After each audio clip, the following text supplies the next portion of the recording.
과정이 힘들고 어려운 만큼 결과가 선하고 아름다운 줄 믿으시기 바랍니다. 과정이 힘들어야 결과가 아름다운 거예요. 근데 우리는 과정은 힘들지 않으려고 해. 과정은 쉽고 변하려고 해. 그리고 결과만 좋은 결과를 얻으려고 그래요. 이게 죄성을 가지고 인간들이에요. 잘못된 그 아주 본성이에요. 이게 무엇 때문에 우리 예수님께서 십자가에 처절하게 살찌고 피 흘려 죽으셨냐고, 부활이 그냥 왔냐고. 우리 예수님께서 지금 하나님 보좌 우편에 부활 승천하셔서 하나님 보좌 우편에 앉아 계신 줄 믿으시기 바랍니다. 그럼 부활 승천의 그 영광을 얻기 위해서는 그는 얼마나 처절하게 과정이 처절했냐고.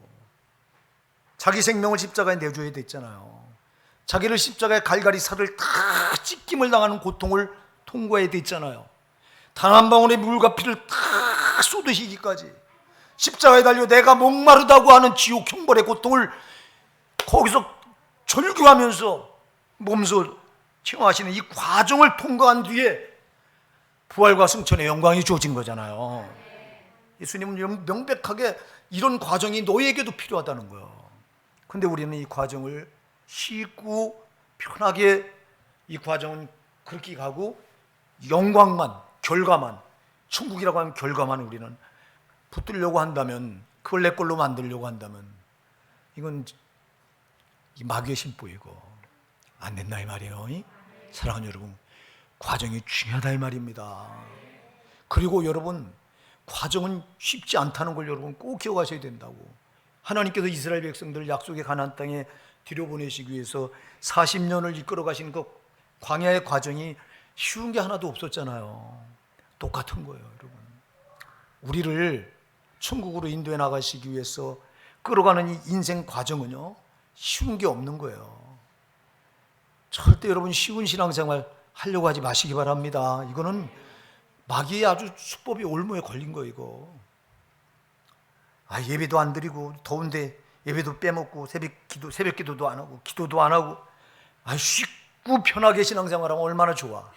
그리고 천국 탁 들어갈 수 있다면 얼마나 좋냐고. 교리는 그렇게 말하고 있어요. 예수 믿으면 천국 들어간다고 해요. 이놈의 교리가 마귀가 쳐놓은 그물인데 이게.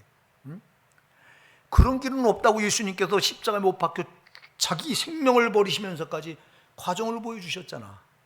예수님 이 땅에 오셔서 쉼 적이 있어요? 여러분, 그가 나이 30이 돼서 공생의 사역을 시작하시면서부터 한 번이나 쉰 게 있으면 말해보세요. 성경은 그가 낮에는 가르치시고 또 전하시고 병든 자 고치시고 하다가 밤이 되면 겟세마네 동산에 가서 밤이 맞도록 기도하셨다고 그랬어요.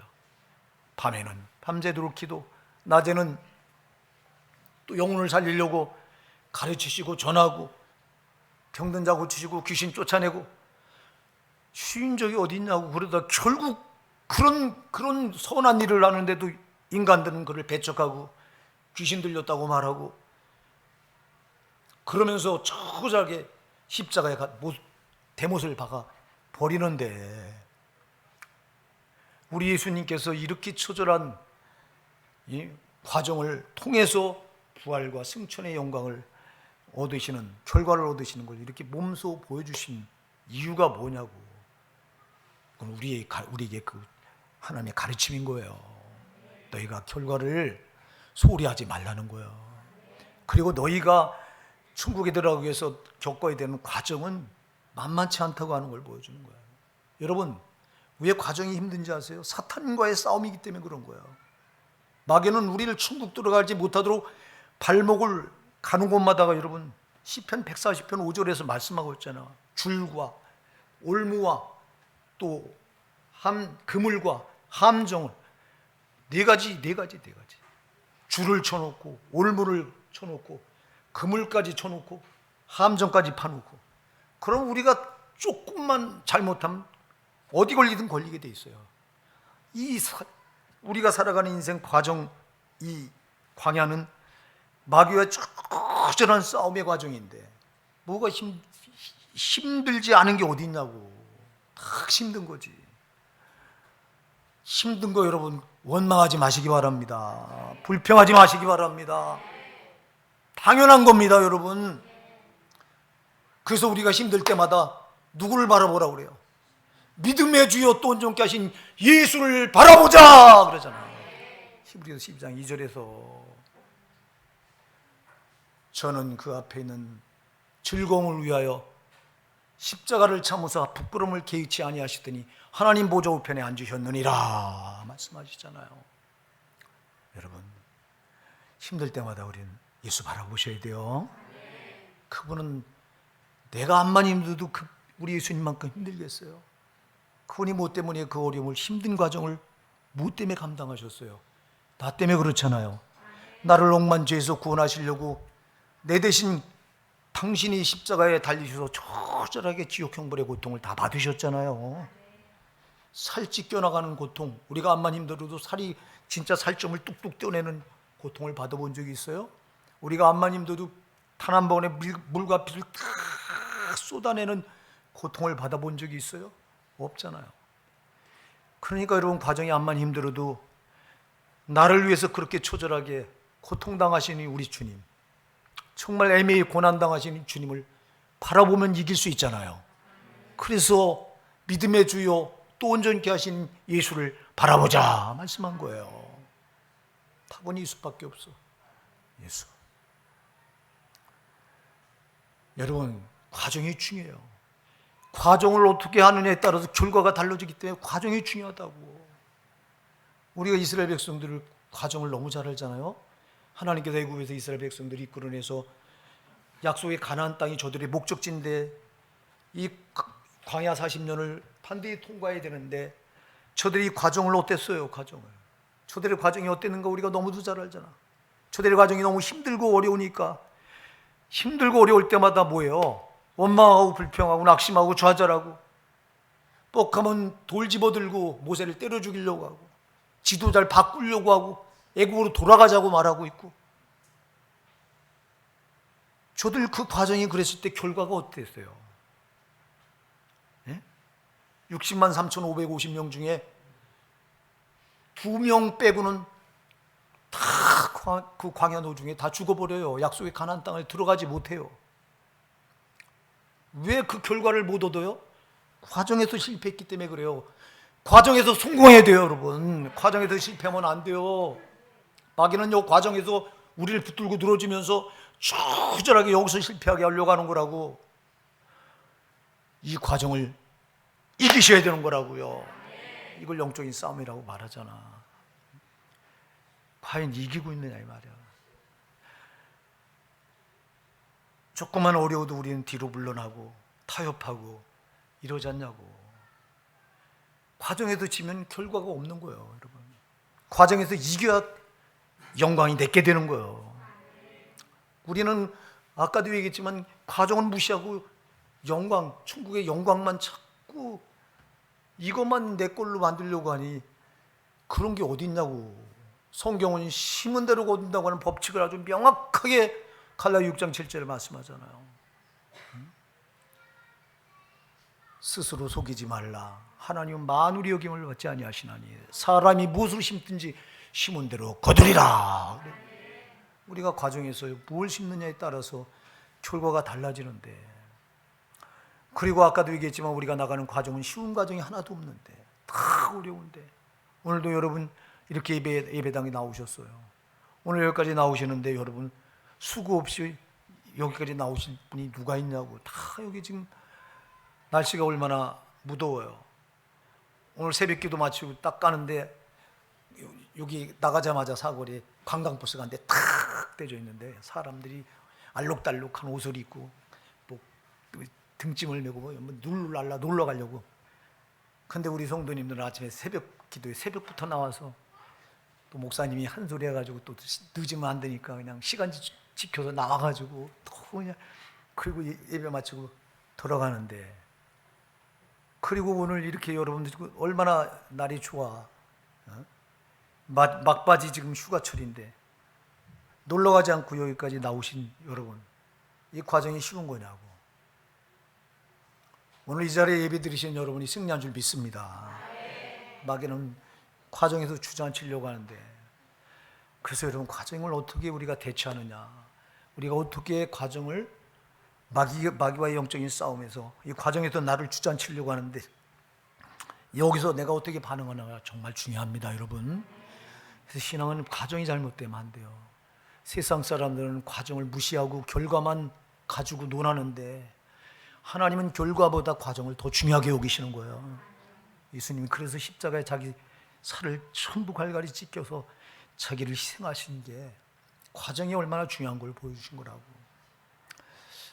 우리가요, 인생 광야 살아가다가 이렇게 어려움이 탁 만났을 때 여기서 이제 반응하는 부류가 네 부류예요. 내가 지금 어디에 속하는가 한번 여러분 가늠해 보시기 바랍니다. 예, 첫 번째 반응하는 부류. 인생 광야 살아가다가 탁 어려움이 닥쳤어. 그럼 여기서 반응하는 부류가 어떤 부류냐? 염려, 걱정, 근심, 좌절하는 부류가 있어요. 염려하고 걱정하고 근심하고 좌절해요. 여러분, 어떤 어려운 문제가 우리가 인생 광야 살아가다가 어떤 어려운 문제에 탁 부딪혔을 때 여기서 낙심하고 염려하고 좌절하고 근심하고 그 문제 해결이 전혀 도움이 되잖아요. 오히려 더 문제를 꼬이게 만들어요. 주님은 마태복음 6장 27절에 말씀합니다. 너희 중에 누가 염려함으로 그 길을 한 자나 더 할 수 있느냐? 없다는 거예요. 염려하지 말라는 거예요. 성경은 염려하지 말라고 하는 말을 얼마나 많이 하고 있는지 몰라요. 물론 염려할 일이 우리 앞에 닥친 거예요. 그러나 우리가 염려하지 말아야 될 이유가 있잖아요. 전능하신 하나님, 여러분 고린도전서 10장 13절에서 사람이 감당치 못할 시험당함을 우리에게 허락하지 않으신다고 말씀했잖아요. 그리고 이 시험당할 쯤에 또한 피할 길을 내사 열어서 피하게 하신다고 했잖아요. 능히 감당할 수 있기에 이 문제를 나에게 주신 거고, 이 문제를 나에게 주실 때는 내 신앙의 유익을 위해서 준 건데 우리에게 이게 안 믿어지니까 문제 앞에서 어이쿠하고 털썩 주저앉아서 염려하고 걱정하고 근심하고 좌절하고, 그러면 그 문제를 더 크게 만드는 거예요. 두려워 마라, 근심하지 마라. 얼마나 주님이 성경에서 많이 말씀하세요. 두 번째 부류가 있어요. 두 번째 부류는 어떤 위기를 탁 만났을 때 이때 원망하고 불평하면서 책임을 떠넘기려고 하는 부류가 있어요. 창세기 3장에 가서 보면 아담과 하와가 선악과를 따먹고 타락했을 때 하나님이 아담을 부르십니다. 아담아, 네가 어디 있느냐? 내가 버섯 숨으로 부끄러워 숨었나이다. 나무 뒤에 숨어서 그렇게 대답해요. 누가 너의 벗은 것을 너에게 고한 자가 누구냐? 내가 따먹지 말라고 한 나무의 실과를 따먹었느냐? 물어요. 그러니까 죽기가 하나님께서 주신 저 여자가 따먹으라고 해서 따먹었습니다 하고 책임을 누구한테 떠넘겨요? 하나님 주신 여자에게 떠넘겨요. 그럼 결국 그 책임이 누구한테 넘어가는 거예요? 하나님이 그 여자를 주시지 않았으면 안 따먹었을 거 아니에요. 하나님 주셨잖아요. 결국 책임을 누구한테 돌려요? 하나님께 돌려요. 여러분 저와 여러분이 책임을 떠넘길 때 결과는 그 책임이 누구에게 돌아가냐? 하나님께 돌아가는 거예요. 떠넘겨서 유익이 될 게 뭐 있어요? 거기서 만일 우리 하나님께서 아담에게 물었을 때 그 자리에서 꿇어 엎드려서 주님, 제가 죽을 죄를 저질렀습니다. 따먹지 말라고 하는 선악과를 제가 따먹었습니다. 제가 죄인입니다. 살려주시옵소서 했으면 거기서 끝나. 근데 이 책임을 떠넘겨. 또 하와에게 가서 하나님이 물으십니다. 너는 왜 선악과를 따먹었느냐? 하나님이 지으신 저 뱀이 따먹으라 해서 따먹었어요. 결국 하와도 책임 전가를 해서 원망하면서 책임 전가를 해서 그 결과가 하나님께 돌아가게 만들어요. 이거보다 더 무서운 죄가 어디 있냐고. 세 번째 부류가 있어요. 위기를 만나면 어떤 부류냐? 자기 계산과 수단과 방법을 써요. 인본적인 방법으로 문제를 해결하려고 하는 부류가 있어요. 오늘 아브라함이 본문에서 보여주는 게 이거예요, 여러분. 여러분, 이거 제일 나쁜 방법이에요. 우리가 예수 몰랐을 때 내 수단 방법으로 살았어요. 내 힘으로, 내 능력으로 살았어요. 불신자들에게 하나님의 도우심이 전혀 안 보여요. 그래서 자기 힘으로, 자기 노력으로, 자기 수단 방법으로 그렇게 사는 거라고 저도 믿어요. 그런데 우리가 예수님 만나고 보니까 내 수단 방법이 아니로구나. 나를 창조하신 창조주 하나님, 나를 억만죄에서 구원하신 우리 주 예수 그리스도, 지금도 성령으로 오셔서 나를 주시하고 나를 천국까지 이끌어가고 나를 도우시는 성령님, 야, 성삼일체 하나님, 그분의 은혜로구나. 이거 우리가 깨달았잖아요. 그럼 여러분, 우리가 수단 방법을 쓰면 안 되잖아. 자, 아브라함을 보세요.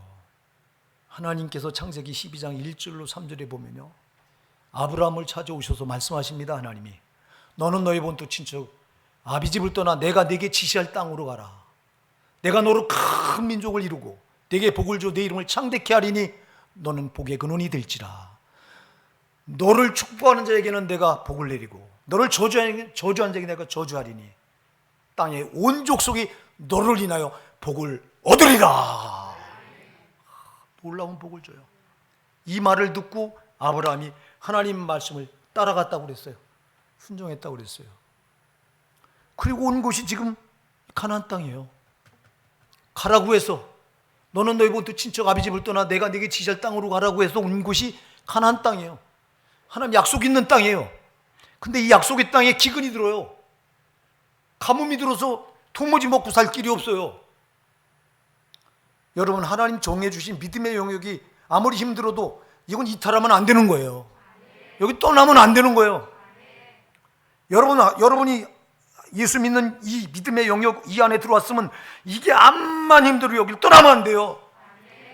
마귀가 시험을 들게 해서 시험 들었다고 떠나고, 아니 그럼 하나님 정해주신 믿음이 무슨, 이 영역이 무슨 소용이 있냐고. 이건 믿음의 영역은 암만 힘들어도 떠나면 안 되는 거예요. 왜? 하나님이 지켜주셔. 반드시 함께 하셔요. 결과는 반드시 하나님이 책임져. 근데 이게 안 믿어지는 거예요. 하나님이 가라고 해서 왔는데 복을 주니까 복의 말을 듣고 왔죠. 내가 너로 큰 민족을 이루고 내게 복을 줘 내 이름을 창대케 하리니 너는 복의 근원이 될지라. 너를 축복하는 자에게 내가 복을 내리고 너를 저주한 자에게 내가 저주하리니 땅의 온 족속이 너를 인하여 복을 얻으리. 이야, 놀라운 복의 말씀을 듣고는 눈이 확 가닥 뒤집어져서 그냥 그 말씀 하나 붙들고 가라고 하니까 온 거예요. 복 준다고 하니까 왔어. 근데 와보니까 복이 아니라 재앙이네. 이거 어쩌면 좋아. 여러분, 이게 아브라함의 갈등의 문제가 우리가 신앙을 붙들고 하는 갈등이잖아요. 내가 예수 믿으면 잘 될 줄 알았는데 예수 믿으니까 잘 되는 게 아니라 더 큰 고난과 시련과 역경이 끊어지질 않네. 이게 아브라함의 문제가 아니라 우리의 문제예요. 그러니까 아브라함도 지금 갈등하다가 결국은 어떻게 하냐? 여기서 못 살겠다고 가족들을 이끌고 어디로 내려가요? 애굽으로 내려가요. 애굽으로. 애굽은 약속이 없는 땅이에요. 이방인의 땅이에요. 물론 이게 아브라함의 계산 때문에 그래요. 애굽은 나일강이라고 하는 거대한 강이 있어서 비옥한 땅입니다. 가뭄이 들어도 여간에 가뭄을 타지 않는 그 나일강 유역만, 애굽의 나일강 유역만 들어가서 거기 토 잡고 살면 걱정할 것이 없는 곳이에요. 그러니까 계산을 딱 굴리는 거예요. 이놈은 계산이 문제예요. 저와 여러분의 계산이 문제라고 항상. 그러니까 인본적인 수단이 나오는 거예요. 야, 애국으로 내려가면 살겠구나. 그래서 끌고 내려와요. 가족들을 끌고 내려와서 잘 될 줄 아는데 잘 됩니까? 가고 내려가 보니까 자기 아내 사례가 엄청 아리따웠고 잘생겼는데 이 애굽 사람들이 침을 흘립니다. 특히 왕이. 그래가지고 살려고 하니까 아브라함이 인본적인 방법을 또 씁니다. 여기서 자기 아내 사라를 누이라고 속입니다. 누이라고. 물론 자기 누이 맞아요. 예. 사촌 누이예요. 누이인데 그때 당시 혈연간이 결혼이 허락되는 시대니까, 족장 시대는. 그래서 누이를 데려다가 물론 아내 삼은 거 맞지만 지금은 누이가 아니라 아내잖아요, 엄연히. 그러니까 우리가 거짓말도요, 뭐 조금 이렇게 통한다고 하면 절대 안 돼요. 네. 분명히 지금은 처음엔 누이였지만 지금은 아내를, 자기와 함께 동거동락하는 아내인데 그 아내를 누이라고 속여요. 그러니까 바로가 데려다가 너무 아리따우니까 데려다가 후처로 삼으려고 데려다 놓고, 그리고 그 고대 근동, 지금도 그럴 거예요. 저 중동 지역에는 아내를 데려가면 거기에 맞는 은금 폐물을 줘야 돼요. 지참금을 줘야 돼요. 다시 말해서 그냥 내려오는 게 아니라 돈을 줘요. 그래서 여러분이 15절 16절에 보면 바로의 대신들도 그를 보고 바로 앞에 칭찬함으로 그 여인을 바로의 공으로 취하여 드린지라. 이에 바로가 그를 인하여 아브라함을 후대함으로 아브라함이 양과 소와 노비와 암수 나귀와 약대를 얻었더라. 엄청 빈폐물을 주고 이 아브라함의 아내를 누이라고 하니까 진짜 누인 줄 알고 아내라고 했다면 데려오겠어요. 데려오고 거기에 맞는 지참금을 어마어마하게 지불을 해요. 자, 여러분, 이것 때문에 하나님 주신 복에 얼마나 큰 오점이 남는가를 조금 이따 우리가 한번 살펴볼게요. 여러분, 절대 하나님께서 줄로 재어준 거예요. 떠나면 안 돼요. 여러분들이 시편 16편 6절에 보면 하나님께도 줄로 재은 구역은 실로 아름다우며, 할렐루야, 믿음의 영역은 아름다운 곳이에요. 여러분, 근데 여기에 어려움이 있을 수 있어요. 얼마든지 어려움이 왔다고 여러분 이걸 인본적인 수단을 써서 내가 해결하려고 하면 안 돼요. 하나님 목적을 두시고 지금 아브라함에게 어려움을, 시련을 딱 던져놨는데, 시험을 던져놨는데, 이거는 하나님 목적을 두신 거예요. 목적, 하나님이 가지고 목적이 있어서 아브라함 앞에 시험을 던져놨는데 이걸 인본적으로 사람이 못 풀어. 이건 하나님 풀어야 돼요. 그럼 이때 하나님께 매달려 기도하는 거 말고 없는데, 기도 한 자리 안에, 기도를 한 자리 안에. 제가 우리 성도님들 기도하는 거 보면 질색팔색을 하는데 기도 안 하고는 답이 없어. 기도는 온데간데 없고 계산 때려서 애국으로 그 나일강 유역으로 가서 살면은 안전할 것 같으니까 거길로 내려갔다가 더 큰 위기를 만나게 돼요. 아내를 뺏길 처지에 놓이게 돼요. 이게요. 여러분, 잘 기억하세요. 믿음의 영역을 이탈해서 내가 살고자 인본적인 방법으로 내가 다른 길을 찾아가면 더 큰 어려움이 기다리고 있다는 걸 명심하시기 바랍니다. 그건 안 돼요. 어려움을 딱 만나게 되면 왜 나에게 이 어려움이 왔나 물어보세요. 하나님께 좀 물어보시고 해결책을 하나님께 얻으시기 바랍니다. 내가 하려고 하지 말고. 아브라함이 대단한 믿음의 사람인데도 한순간에 이 사탄의 올무에 빠지니까 이렇게까지 신앙이 타락해요. 여러분, 신앙은요, 올라가긴 정말 힘들어도 타락하는 건 한순간이에요. 정신 차려야 돼요. 한순간에 타락해. 이렇게 뻥뻥 떨어지잖아. 애국으로 내려간 걸 끝이지 않고 거기서 또 자기 아내를 누이라고 속여서 또 더 큰 위기에 빠지잖아. 그러니까 이게 인본적인 수단을 쓰면 잘 되는 게 아니라 더 꼬여 들어가. 이렇게. 지금 세 가지 방법을 제가 살펴봤죠. 그죠? 위기를 만났을 때 대처하는 부류가, 처음에는 첫 번째 부류는 염려, 걱정, 근심, 낙심, 절망하는 부류가 있고, 두 번째 부류는 원망, 불평하면서 책임을 떠넘기려는 부류가 있고, 세 번째 부류는 이렇게 인간 계산을 앞세우고 자기 수단 방법을 쓰려고 인본주의로 해결하려고 하는 이런 부류가 있고, 마지막 네 번째 부류가 있어요. 어떤 부류일까요? 감사하고 기도하는 부류가 있어요.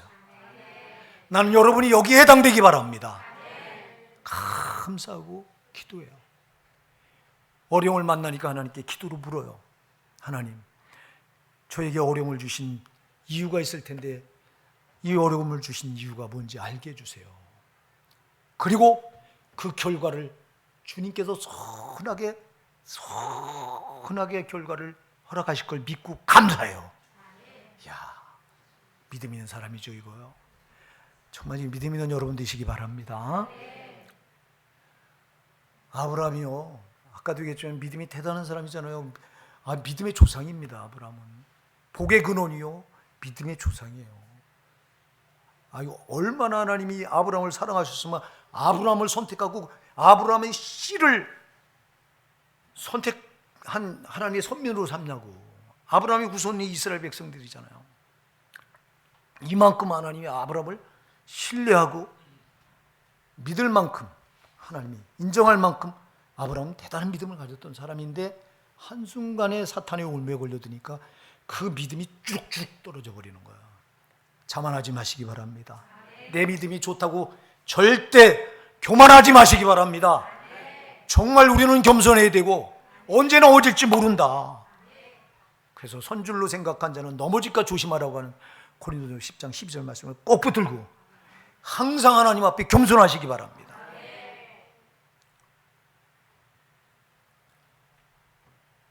이 아브라함이 이 한 번의 오점이요, 이게 오점이잖아요. 신앙의 오점이. 어떤 결과를 낳느냐니까요. 자, 보세요. 본문에 보면요. 18절 19절 한번 이거 같이 읽어보실게요. 시작. 바로가 아브라함을 불러서 이르되 네가 어찌하여 나를 이렇게 대접하였느냐? 네가 어찌하여 그를 네 아내라고 내게 고하지 아니하였느냐? 네가 어찌 그를 누이라 하여 나로 그를 취하여 아내를 삼게 하였느냐? 네 아내가 여기 있으니 이제 데려가라 하고. 아멘. 자, 예, 여러분, 아브라함이 인본적인 방법으로 이렇게 잘못된 선택을 했을 때, 잘못된 과정에서 잘못된 결정을 했을 때 아브라함에게 어떤 오점이 생겨나냐니까. 여러분, 아브라함의 이름이 지금 이방인에게 의해서 조롱을 당하고 있어요. 조롱을 당해요. 바로가 아브라함을 불러서 네가 어찌하여 나를 이렇게 대접하냐? 네가 어찌하여 그를 내 아내라고 내게 구하지 않냐? 네가 어찌 그를 누이라 하여 나로 그를 제 아내를 삼게 하였냐? 아브라함의 이름을 지금 조롱하고 있는 거예요. 여러분, 창세기, 아까 제가 말씀드린 창세기 12장 2절에서 아브라함의 이름을 하나님께서 어떻게 주시겠다고요? 창대케 하리니 그랬잖아요. 응? 내가 너로 큰 민족을 이루고 내게 복을 주어 내 이름을 창대케 하리니. 아브라함의 이름을 창대케 하겠다고 하는 모든 열국이, 열방 모든 사람들이 아브라함의 이름을 높이겠다는 거예요. 근데 지금 아브라함의 이름이 높임을 받는 게 아니라 아브라함의 이름이 조롱을 당하고 있습니다. 이방인에 의해서. 하나님의 약속을 한순간에 거꾸로 돌려버려 놓고 말아요, 이게요. 여러분, 아브라함은 하나님께로부터 부름받는 그 순간 그 이름이 하나님과 하나님의 영광과 바로 직결이 되는 이름이에요, 이게요. 여러분, 저와 여러분이 예수 그리스도를 믿어서 성도로 부름받는 순간 저와 여러분의 이름은 하나님의 영광과 그대로 직결된 줄 믿으시기 바랍니다. 그냥 연결이 되는 거예요. 이렇게 연결이 되는 거예요. 그러니 아브라함의 이름이 이방인에 의해서, 지금 이방인 바로왕에 의해서 조롱을 당하고 짓밟히고 있으니 이건 누구 영광을 짓밟힌 거예요, 이게. 절대 여러분, 성도라고 하는 여러분의 이름을 이방인들의 발에 짓밟히게 하지 마시기 바랍니다. 물론 여러분들이 믿음으로 살 때 저들이 여러분을 조롱하고 여러분을 핍박하고 할 수 있어요. 이거는 하늘의 상이 크다고 그랬어요. 그런데 우리가 죄로 살고 이방인들이 볼 때 정말 도덕적으로, 윤리적으로 잘못된 그런 삶을 살 때 저들은 우리를 엄청 조롱합니다. 예수 믿는 게 뭐 저래, 에이 나이롱, 이럴 때 그 이름이 얼마나 짓밟히냐고. 내가 조롱당하는 건 괜찮은데 우리 하나님이 어찌 조롱을 당하세요? 그분이 창조주 하나님이. 나로 인해 하나님의 이름이 짓밟힐 수 있잖아. 여러분, 아브라함의 이름을 이렇게 조롱한다고 하는 건 하나님을 조롱하는 거예요, 이게 지금. 엄청난 이 고점이잖아요, 이게. 우리가 그럴 수 있어요, 여러분. 제발 불신자들이 우리를 볼 때, 교회를 볼 때 우리가 잘못하는 걸로 인해서, 우리가 죄로 사는 걸로 인해서 이렇게 우리 이름이 짓밟히고 조롱당하면 안 돼요. 이거를 예수님께서는 마태복음 5장 13절에 만일은 소금이라고 말씀하고 있잖아요. 너희는 세상의 소금이니 소금이 만일 그 맛을 잃으면 무엇으로 짜게 하리요? 후에는 아무 쓸데없어 다만 밖에 버리고 사람에게 밟힐 뿐이니라 말씀하잖아요. 안 됩니다. 이게 인본적인 수단을 쓸 때 이렇게 돼요. 인본적인 수단으로 이렇게 할 때. 그 다음에 두 번째 오점이 뭐예요? 이방인 바로의 집이 아브라함 때문에 재앙을 당해요. 여러분 17절 한번 읽어보실까요? 17절 시작. 여호와께서 아브라함의 살해의 연고로 바로와 그 집에 큰 재앙을 내리신지라. 아멘. 누구 때문에? 아브라함 때문에. 아브라함의 아내를 지금 바로는 모르고 취했잖아요. 진짜 누인 줄 알고. 그랬을 때 하나님이 바로에게 나타나셔서 바로를 호통을 칩니다. 꿈에. 네가 남의 아내를 지금 취해서 겁탈하려고 하느냐고. 네가 만일 그를 아내에서 겁탈하면 너희 집을 아주 거름토로 만들어버리겠다고. 흔적도 없이 너희 집안을 멸망시키겠다고. 아브라함 때문에 바로의 집에 재앙이 임해요. 여러분들이 창세기 12장 3절에서 하나님께서 아브라함에게 찾아오셔서 주신 복이 뭐예요? 너를 축복하는 자에게 내가 복을 내리고 너를 저주한 자에게 내가 저주하리니 땅의 온 족속이 너로 인하여 뭐를 얻으리라? 복을 얻을 것이니라. 할렐루야. 아니 땅의 온 족속이 아브라함으로 인해 복을 얻겠다고 했는데 복을 얻는 게 아니라 아브라함으로 이 집에 뭐가 임해요? 재앙이 임해요. 이거 하나님의 약속을 거꾸로 이것도 또 뒤집어놔 버리는 거 이렇게. 야, 어떻게 우리가 하나님의 약속을 뒤집어놔요? 하나님의 약속이 나를 통해 이루어져야지. 하나님의 약속을 이루어지게 하는 게 하나님의 약속을 거스려서 엎어버리는 자가 될 수 있다니까. 이게 저와 여러분이 그럴 수 있음을 여러분 인지하셔야 돼요. 이거요. 우리가 똑바로 살지 않으면 이렇게 되는 거예요. 땅의 온 족속이 너로 인하여 복을 얻을 것이니라 하셨는데 복을 얻는 게 아니라 재앙을 만나게 하니 이거보다 더 큰 오점이 어디 있냐고. 여러분 요셉을 보세요. 요셉은 가는 것보다 복을 몰고 다녔잖아요. 요셉이 보디발의 집에 들어가니까 하나님께서 보디발의 집에 요셉을 인하여 복을 내리셨더라 그랬어요. 여러분 우리가 가는 곳에 복이 임해야지 재앙이 임하게 하면 되겠냐고. 이게 왜 그래요? 인본적인 수단을 사용하니까 이렇게 돼요. 제발 여러분 저와 여러분이 얼마나 빠지기 쉬운 함정이 인본적인 건지 아세요? 내가 하기 좋을 내 좋을 대로 내 하고 싶은 대로 내 생각대로 내 계산대로 이게 저와 여러분이 빠지기 가장 쉬운 함정이에요. 이게 아주 정신 차려야 된다 이 말이요. 정신 차려야 된다 이 말입니다. 이렇게 빠지니까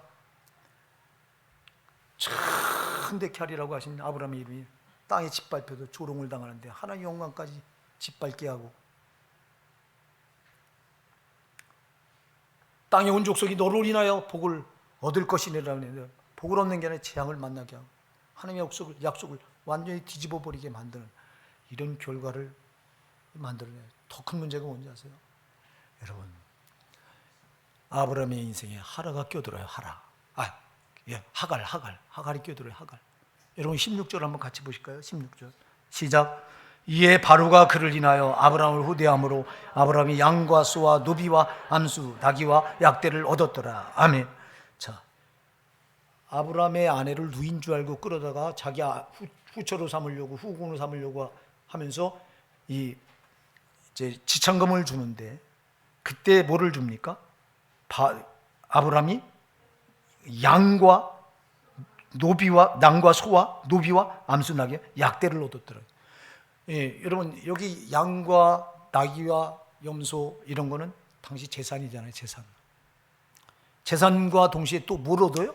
노비를 얻었어요. 노비는 종들이죠. 이때 노비를 얻었더라 그럴 때 여기 성경에 기록이 안 돼 있습니다만 누가 여기 따라오냐? 하갈이라고 하는 노비가 따라와요. 하갈이 누구예요? 하갈이 나중에 아브라함과 동침해서 거기서 이스마엘을 낳아요. 예?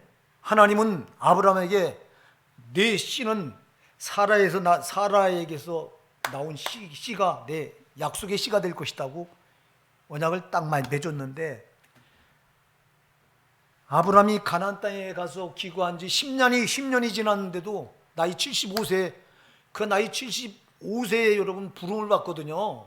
내가 네게 지시할 땅으로 가라고 했을 때 75세에 부름을 받아서 가서 이제 가나안 땅에 기거하는데도 10년이 지나서 85세가 됐는데도 자식 생길 기미가 안 보여. 그러니까 그 안에 사라가 인본적인 방법을 또 써서 당신 내 젊은 여종 하갈하고 동침해서 거기서 자식을 얻읍시다.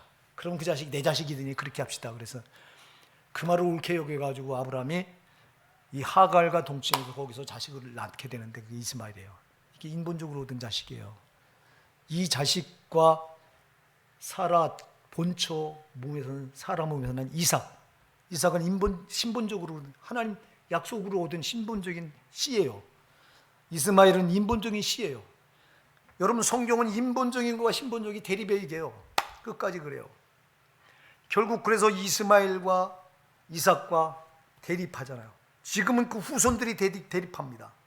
인류의 멸망은 이들의 대립으로 끝나요.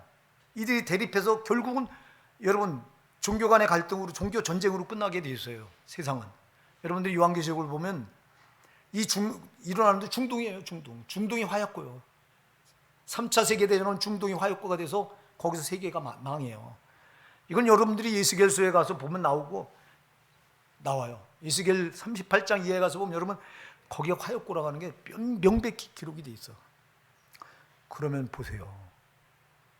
만일 이스마엘을 하갈이라고 한 여인이 아브라함의 인생에 끼어들지 않았다면, 그래서 이스마엘이라고 하는 인본적인 자식이 태어나지 않았다면 인류의 역사는요 이런 갈등이 있을 수가 없었고요.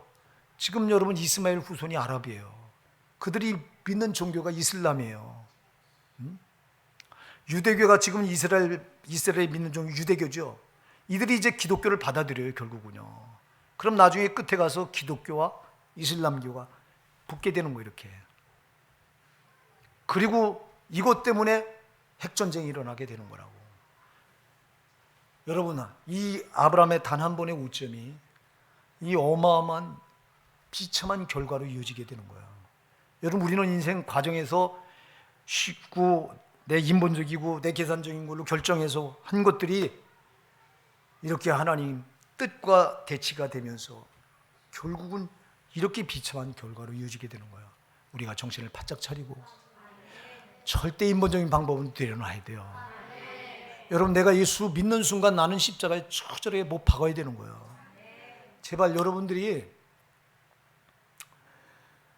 나로 살려고 하지 마세요. 이제는 내가 아니요, 나는 십자가에 죽은 거예요. 바울이 그걸 참 잘 보여주잖아요. 바울이 그가 십자가에 죽었기 때문에 복음 전도를 위해서 생명을 내건 거예요. 그가 안 죽었으면요 절대 복음 전도 못해요. 소아시아 유럽에 세운 교회들을, 많은 교회를 바울이 세웠는데 그냥 세운 게 아니잖아요. 생명의 위협을 받아가면서 죽을 고비를 수없이 넘으면서 교회를 세웠잖아요. 그 교회를 세운 결과가 오늘 우리에게까지 복음이 전해진 거잖아요. 바울이 만일 지가 살았다면 절대 그리 못해요. 아니, 죽도록 매를 맞는데 지가 살았다면 그 매를 내가 왜 맞아? 아이, 들어서 안 하고 말지. 내가 죽고 나는 없고 그리스도만 있다 보니까 그게 가능한 거예요. 제발 여러분, 내가 예수 믿었다면 이제는 나로 살지 않고요, 예수 살게 하셔야 돼요.